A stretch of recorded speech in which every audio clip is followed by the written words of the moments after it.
اعوذ باللہ من الشیطان الرجیم بسم اللہ الرحمن الرحیم رب اشرح لی صدری ویسر لی امری واحلل عقدۃ من لسانی یفقہوا قولی صدق اللہ العظیم۔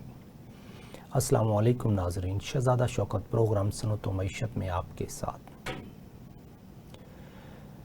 ملت اسلامیہ، ملت پاکستان، ہم مسلمان، ہم پاکستانی، ہم سب دیکھ رہے ہیں کس طریقے سے ہمیں کوئی ریسکیو ملے۔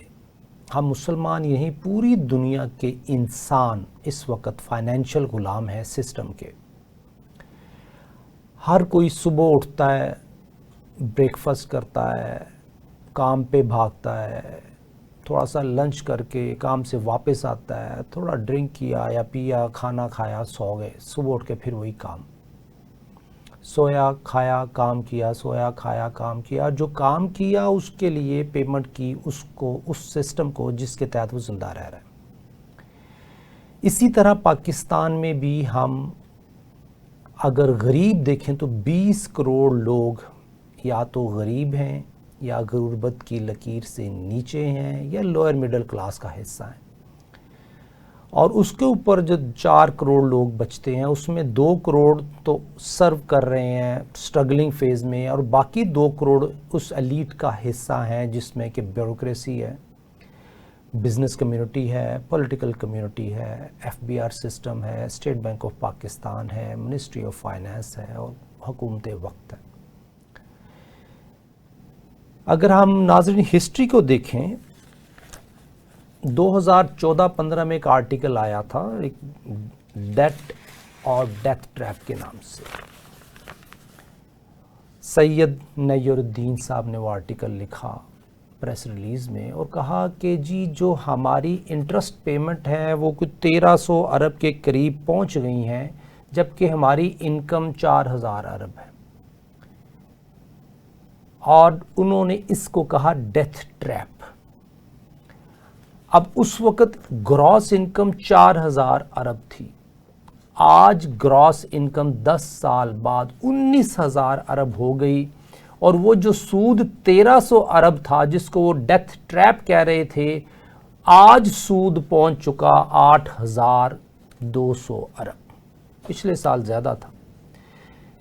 انکم ہماری انکریز ہو گئی 4000 ارب سے 20000 ارب کے قریب، لیکن اسی اسنا میں جو ہمارا ڈیفیسٹ تھا وہ بھی بڑھ گیا، جو سودی پیمنٹ تھے وہ بھی بڑھ گئے۔ FBR کیا کہتا ہے؟ FBR یہ کہتا ہے کہ کبھی میری انکم 1000 ارب تھی، آج 20000 ارب انکم ہے، لیکن پھر بھی مجھے عوام سے اور ٹیکس لینا ہے۔ منسٹری آف فائنانس یہ کہتی ہے کہ کچھ بھی ہو جائے مجھے اپنے ملک میں فائنینشل غلام بڑھانے ہیں۔ وقت کا فائنانس منسٹر وہ یہ کہتے ہیں کہ جی مجھے کیا کرنا، میں تو ایک بینکر ہوں، مجھے تو یہ کام کرنا ہے، قرض لوں گا، قوم پہ قرض بڑھاؤں گا اور آپ لوگوں کو کھانے کے لیے دے دوں گا۔ یہ ہمارے ملک کا فائنانس منسٹر کہتا ہے۔ اب قرض لینا ہے اور سود دینا ہے، سود کی پیمنٹ کے لیے ہمارے فائنانس منسٹر صاحب یہ کہتے ہیں FBR کو کہ آپ نے جو یہ 4000 ارب سے 20000 ارب تک کا ٹیکس بڑھا دیا، یہ ابھی کم ہے، اور بڑھاؤ۔ اس ٹیکس کو اور بڑھانے کے لیے وہ کیا کر رہے ہیں کہ یہ جو ملک کے 20-22 کروڑ غریب لوگ ہیں، ان غریب لوگوں پہ اور پریشر ڈالو، چونکہ یہ کنزیومر ہے، چونکہ یہ کنزیومر ہیں، ان کو جینے کا حق نہیں ہے، ہم نے ان کے اوپر پریشر اور ڈالنا ہے۔ اس سچویشن کو دیکھتے ہوئے لاہور چیمبر آف کامرس کے پریزیڈنٹ میں تھوڑا سا جوش آیا، اور انہوں نے یہ کہا کہ جو 37AA کی کلوز آئی ہے ہمیں وہ ایکسیپٹیبل نہیں۔ اس کے اوپر بات کرتے ہیں ناظرین، پہلے وہ کلپ دیکھیے پلیز۔ اور یہ کالا قانون 37AA یہ دودھ کے نہائے ہوئے بیوروکریٹ اس ملک کی تباہی کی نشانی ہے۔ اگر یہ قانون آپ نے آج زبردستی اسمبلی میں پاس کر دیا تو دیکھ لیجئے گا اس کے رزلٹ بڑے نیگیٹو ہوں گے۔ ہم شریف لوگ ہیں، کاروباری لوگ ہیں، ہم نہیں چاہتے کہ ہم حکومت کی مداخلت میں آئیں، مگر آپ مجبور نہ کریں، اور 40 سال سے آپ لوگ حکومت میں ہیں،